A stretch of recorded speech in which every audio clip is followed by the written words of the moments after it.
Hello दोस्तों, मैं आप सभी का स्वागत करती हूँ आपके अपने यूट्यूब चैनल स्टडी पॉइंट पर। आज हम डिस्कस करेंगे थार्नडाइक के सीखने के नियम या थार्नडाइक्स लॉ ऑफ लर्निंग, जो हर टीचिंग से रिलेटेड हर एग्ज़ाम के लिए मोस्ट इम्पॉर्टेंट टॉपिक है। तो आज हम इस पर चर्चा करेंगे। तो आप सभी से गुजारिश है कि आगे बढ़ने से पहले वीडियो को लाइक और सब्सक्राइब कर दें, क्योंकि आपका एक लाइक हमें नेक्स्ट वीडियो बनाने के लिए मोटिवेट करता है। तो चलिए टाइम वेस्ट ना करते हुए आगे बढ़ते हैं हम। थार्नडाइक का पूरा नाम एडवर्ड एल थार्नडाइक था। थार्नडाइक का जन्म 31 अगस्त 1874 ईस्वी में विलियम्सबर्ग में हुआ तथा इनकी मृत्यु हुई 9 अगस्त 1949 ईस्वी में मॉन्ट्रोज में हुई। ये जो है अमेरिकी मूल के मनोवैज्ञानिक थे। क्वेश्चन करता है थार्नडाइक का पूरा नाम क्या था, तो थार्नडाइक का पूरा नाम एडवर्ड एल थार्नडाइक था। थार्नडाइक कहाँ के निवासी थे या किस मूल के वैज्ञानिक थे, तो ये अमेरिकी मूल के वैज्ञानिक थे। और जीन पियाजे हमारे स्विट्जरलैंड से बिलोंग करते थे, स्विट्जरलैंड के मनोवैज्ञानिक थे। हाँ, तो चलिए पढ़ते हैं थार्नडाइक के सीखने के सिद्धांत। जब हम अधिगम या सीखने की बात करते हैं या सीखने के सिद्धांतों की बात करते हैं, तो थार्नडाइक ऐसे वैज्ञानिक है जिनका नाम हमारे माइंड में सबसे पहले आता है। थार्नडाइक ने अपनी पुस्तक शिक्षा मनोविज्ञान में नए नए सिद्धांतों का प्रतिपादन किया, जिसे हम निम्न नामों से जानते हैं: संबंधवाद का सिद्धांत, सीखने का सिद्धांत, प्रयत्न का सिद्धांत, उद्दीपन अनुक्रिया का सिद्धांत, प्रयास और त्रुटि का सिद्धांत, समस्या का सिद्धांत और RS थ्योरी। सब एक ही सिद्धांत हैं, लेकिन हम इन्हें अलग अलग नामों से जानते हैं। अगर क्वेश्चन कर ले कि प्रयत्न का सिद्धांत किसके द्वारा प्रतिपादित किया गया, तो हम थार्नडाइक के द्वारा प्रतिपादित किया गया ये सिद्धांत। ऐसा भी पूछता है कि समस्या का सिद्धांत को और किस अन्य नामों से जानते हैं। 4 एग्जाम्पल दे देंगे। अगर आपको ये सारे सिद्धांत याद होंगे तो उसमें से एक इसमें से नाम रहेगा, आप आसानी से टिक कर देंगे। तो सारे सिद्धांत एक ही हैं, लेकिन इन्हें हम अलग अलग नामों से जानते हैं। थार्नडाइक के सिद्धांत में उद्दीपक और अनुक्रिया का बार बार जिक्र हुआ है। तो चलिए हम जान लेते हैं ये उद्दीपक और अनुक्रिया होती क्या है। तो जब कोई व्यक्ति किसी कार्य को सीखता है तो उसके सामने एक सिचुएशन होती है, तो उसी सिचुएशन को उद्दीपक कहते हैं, ठीक। और उसके प्रति कोई सिचुएशन होती है तो उसके प्रति इंसान क्या करता है, प्रतिक्रिया व्यक्त करता है या क्रिया करता है, तो इसी को बोलते हैं प्रतिक्रिया या अनुक्रिया। व्यक्ति कोई कार्य करना स्टार्ट करता है तो उसके सामने क्या होती है, एक सिचुएशन होती है। उसी सिचुएशन को बोलते हैं हम उद्दीपक, और उस सिचुएशन के अगेंस्ट जो प्रतिक्रिया होती है वही होती है अनुक्रिया, या एक्शन। सिचुएशन के अकॉर्डिंग हम जो एक्शन करते हैं वही होता है हमारा प्रतिक्रिया या अनुक्रिया। इस प्रकार एक विशिष्ट उद्दीपक या विशिष्ट प्रतिक्रिया में संबंध स्थापित हो जाता है। तो यही होता है उद्दीपक और अनुक्रिया में बॉन्डिंग होती है। इन्होंने जो बताया है तो इसी प्रकार की बॉन्डिंग है उद्दीपक और अनुक्रिया के मध्य। जब कोई व्यक्ति किसी कार्य को सीखता है तो उसके सामने एक विशेष परिस्थिति होती है या सिचुएशन होती है, तो उसी को उद्दीपक कहते हैं, और उसके प्रति जो क्रिया करता है उसी को हम बोलते हैं अनुक्रिया। तो थार्नडाइक ने जो है अपना प्रयोग बिल्ली पे किया था। तो स्टोरी जान लेते हैं कैसे किया बिल्ली पर। तो थार्नडाइक ने बिल्ली को एक पिंजरे में रख दिया और पिंजरे के नीचे जो है एक बटन लगा दी, जिससे पिंजरे का दरवाज़ा आसानी से खुल सके। तो थार्नडाइक ने बिल्ली को पिंजरे में रखा और उसके सामने उद्दीपक स्वरूप भोजन जो है रख दिया उसके सामने। अब बिल्ली भोजन को प्राप्त करने के लिए उछल कूद करने लगी। भोजन क्या कर रहा था, उद्दीपक का काम कर रहा था, जिसके प्रति बिल्ली जो है अनुक्रिया व्यक्त कर रही थी। अपना वो भोजन को प्राप्त करने के लिए क्रिया कर रही थी, उछल कूद कर रही थी। एक बार क्या हुआ, उसका पैर उसी बटन पे पड़ गया और दरवाज़ा खुल गया। उसने भोजन को कर लिया। ऐसा जो है वो रोज़ भोजन उसको दिया जाता, रोज़ वो उछल कूद करके उसका पैर जब उस बटन पे पड़ता था, दरवाज़ा खुल जाता था और वो खाना खा लेती थी। कुछ दिन तो ऐसा चला, लेकिन कुछ टाइम बाद बिल्ली को समझ आ गया कि अगर ये बटन हम प्रेस करते हैं तो दरवाज़ा खुल जाता है। बिना किसी मेहनत के अगर हम ये जो है ये बटन प्रेस करेंगे, दरवाज़ा खुल जाएगा और हम भोजन आसानी से प्राप्त कर लेते हैं।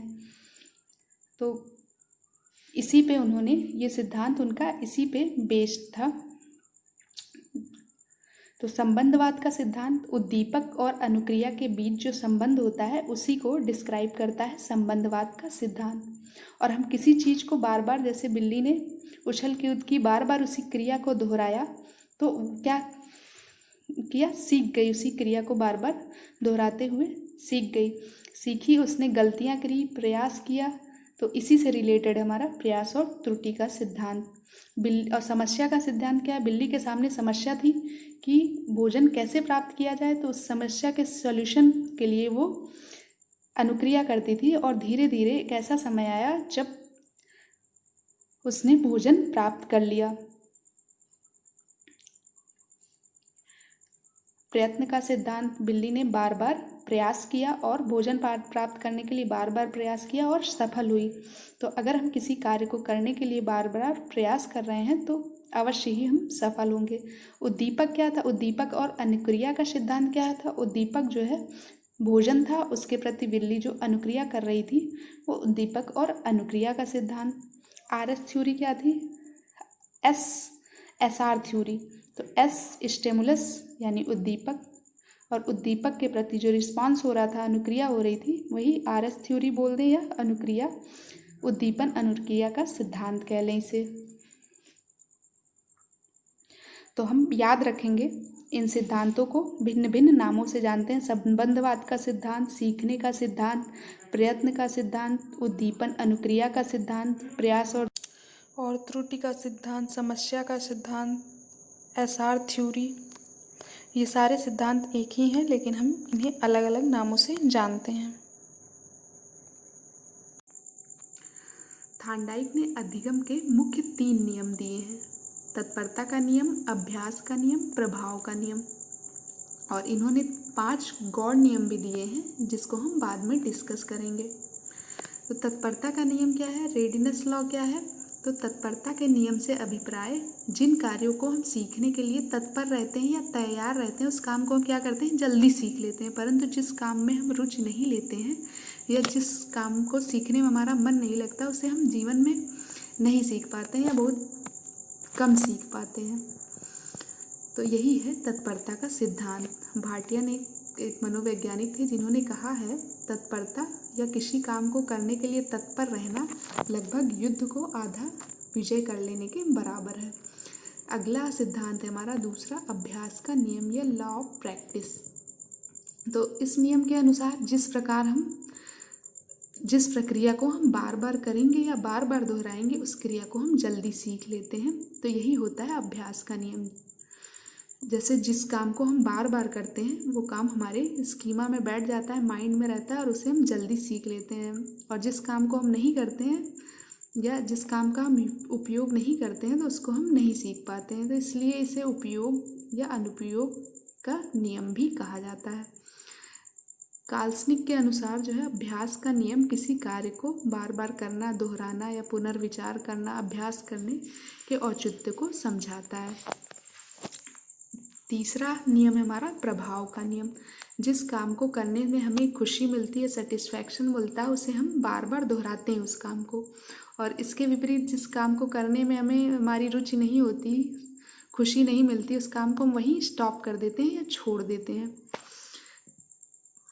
इसे जो है संतोष या असंतोष का सिद्धांत भी कहेंगे, पुरस्कार या दंड का सिद्धांत नाम से भी इसे जानते हैं। पुरस्कार और दंड का कैसे, जैसे बच्चे को अगर मोटिवेट करना है तो उसे हम गुड या वेरी गुड दे देते हैं, कॉपी में उसकी राइटिंग देख के सुंदर है तो बच्चा क्या होता है, आगे उसे जो है क्या होता है, उससे वो खुश होता है, उस काम को और अच्छे तरह से करने के लिए मोटिवेट होता है। और जो है जिस बच्चे ने कोई दुष्टता की तो हम उसे डांट या मार देते हैं तो उस काम को वहीं स्टॉप कर देता है कि इसका फीडबैक अच्छा नहीं मिला या हमें डांट पड़ेगी। तो यही होता है प्रभाव का सिद्धांत। अगला हम डिस्कस करेंगे अधिगम के गौड़ नियम या मेन रूल ऑफ लर्निंग। इसके 5 रूल दिए गए हैं, 5 हैं इसमें, लेकिन यहाँ बाई मिस्टेक क्या हो गया, 3 मेन रूल ऑफ लर्निंग हो गया, 5 जो है। तो अधिगम के गौड़ नियम हम डिस्कस करेंगे।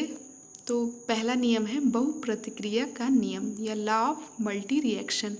तो जब हम कोई नया काम करना सीखते हैं तो हम उसे बार बार करते हैं और अलग अलग तरीके से करते हैं, उस पर प्रतिक्रिया लेते हैं या उसे अलग अलग तरीके से करके देखते हैं। ठीक, तो यही होता है बहुक्रिया का सिद्धांत। इसे हम प्रयास एवं भूल का सिद्धांत भी कहते हैं, या प्रयास और भूल का सिद्धांत इसी पे आधारित है। दूसरा है हमारा अभिवृत्ति या मनोवृत्ति का नियम, लॉ ऑफ एटीट्यूड और मेंटेलिटी। यदि हम किसी कार्य को करने के लिए मानसिक रूप से तैयार नहीं हैं तो हम वह कार्य रोक देते हैं या बहुत धीमी गति से करते हैं या देरी से करते हैं, और जिसके लिए हम तत्पर रहते हैं उस काम को हम क्या करते हैं, रुचिपूर्वक आसानी से करते हैं, उस काम में हमारा मन भी लगता है और जल्दी से कर लेते हैं। लेकिन इसके विपरीत जिसमें हमारा मन नहीं लगता है उसे हम रोक देते हैं। वहीं तो ये फॉलो करता है मनोवृत्ति का नियम। तीसरा हमारा आंशिक क्रिया का नियम। जब हम किसी कार्य को करना चाहते हैं तो उसे हम अपनी आसानी के लिए छोटे छोटे भागों में विभाजित करके उस काम को शीघ्रता से जल्दी और मतलब आसान तरीके से करते हैं। ठीक, तो इसी को बोलते हैं आंशिक क्रिया का नियम, या इसको बोलते हैं अंश से पूर्ण की ओर। मतलब अंश मतलब थोड़ा भाग से ज़्यादा की ओर, या आंशिक क्रिया का नियम। चौथा है हमारा आत्मीकरण का नियम या लॉ ऑफ इंस्टीट्यूशन। हम जो भी ज्ञान प्राप्त करते हैं आत्मिक या उसे आत्मसात कर लेते हैं। यही कारण है जब शिक्षक बालक को कोई नई बात सिखाता है तो पहले उस लिखी हुई बात का संबंध स्थापित करता है, फिर उसे समझाता है। पहले जो उसने कहा फिर उसके बीच संबंध बताएगा, फिर जो है उस बात को आगे कंटिन्यू करता है। ये सिद्धांत जो है ज्ञात से अज्ञात के सिद्धांत पर भी आधारित कहा जा सकता है। हमारा लास्ट है संबंध परिवर्तन का नियम, संबंधित परिवर्तन का नियम या लॉ ऑफ रिलेटेड चेंज। पहले कभी की गई क्रिया को उसी समान जो हम पहले कर चुके हैं उस क्रिया को पुनः उसी तरीके से दोहराने की क्रिया को बोलते हैं हम संबंधित परिवर्तन नियम या लॉ ऑफ रिलेटेड चेंज। तो यहीं पे हमारा आज का टॉपिक समाप्त होता है। उम्मीद है कि ये वीडियो आप लोगों के लिए हेल्पफुल रहेगी। तो दोस्तों प्लीज़ वीडियो को लाइक और सब्सक्राइब कर दें। Thanks for watching.